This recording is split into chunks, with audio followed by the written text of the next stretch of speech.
Let's start with your legacy application. So it really doesn't matter what your backend system is. It can be any of the custom applications, or it can also be very old system like your mainframes. So it wouldn't matter. The API gateway and the microservices builder will connect to the backend system and translate that into the Mongo database, the modern Mongo stack. So the Mongo database can be utilized just as a memory database where you could choose to retain your backend system back into your legacy system, or the Mongo database will become your primary database if you choose to completely migrate your legacy applications. So the important uh, add-on, a most important plugin that we've made or change that we've made to this orchestration layer is this MCP toolchain workflow.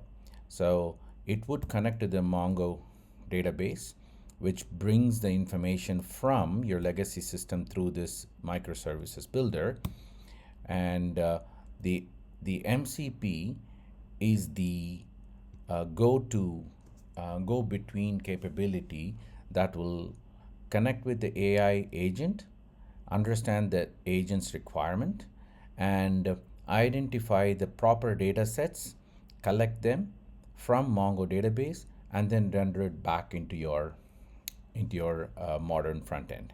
So the MCP, that is the Model Context Protocol engine that goes to your Mongo database, and then it transforms that information into a reusable workflow. And this is very important because while AI is powerful, we all understand that the probabilistic systems cannot define important actions such as transactions. When you have to make certain transactions, the probabilistic systems should still be ring fenced through some rules engine. So that's where this reusable workflows allows you to ring fence the output of your AI agentic systems.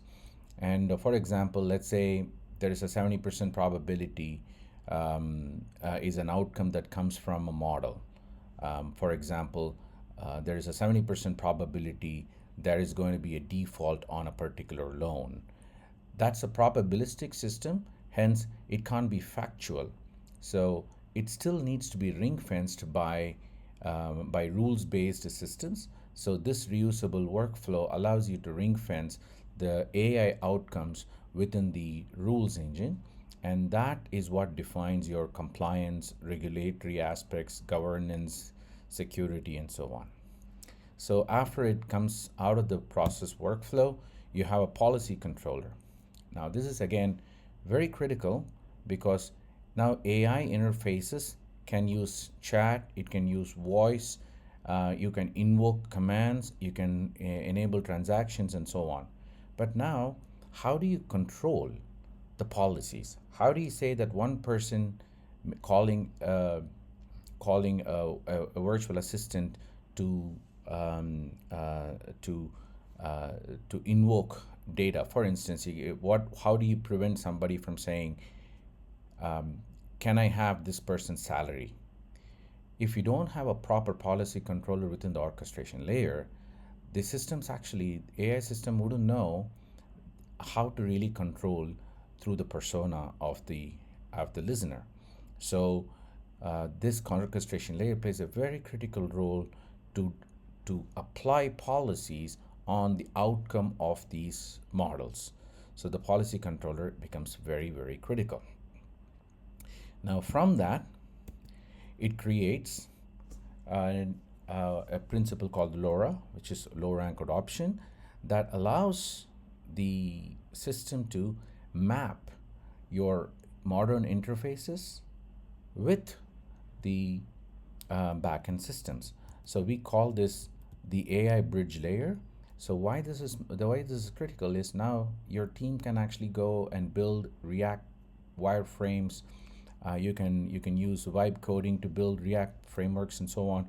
So you can actually build you know, really modern applications, interfaces, but it is this bridge layer that brilliantly connects your backend system with the front end system.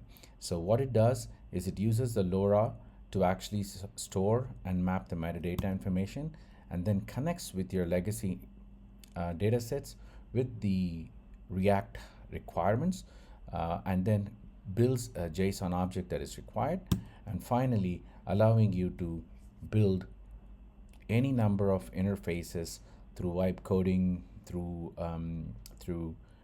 many other capabilities that allows you to build React applications.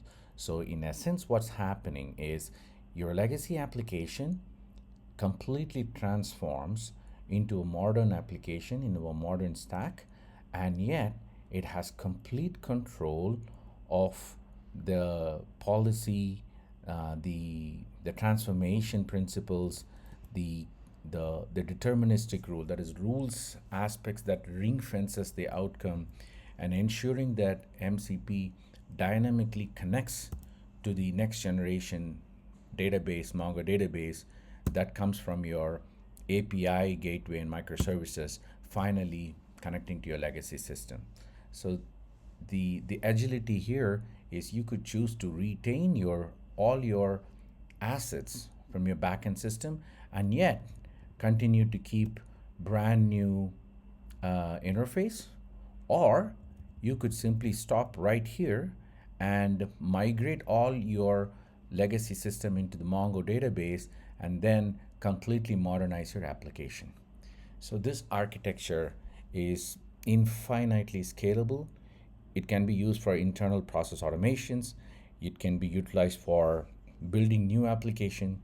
You can launch AI systems and agentic frameworks through this, and you can convert your legacy application and migrate your legacy application. You can utilize it for ETL, the modern ETL stack. So it's a it's a it's a it's a it's a very scalable architecture, and this is the technology capability that comes within our offering.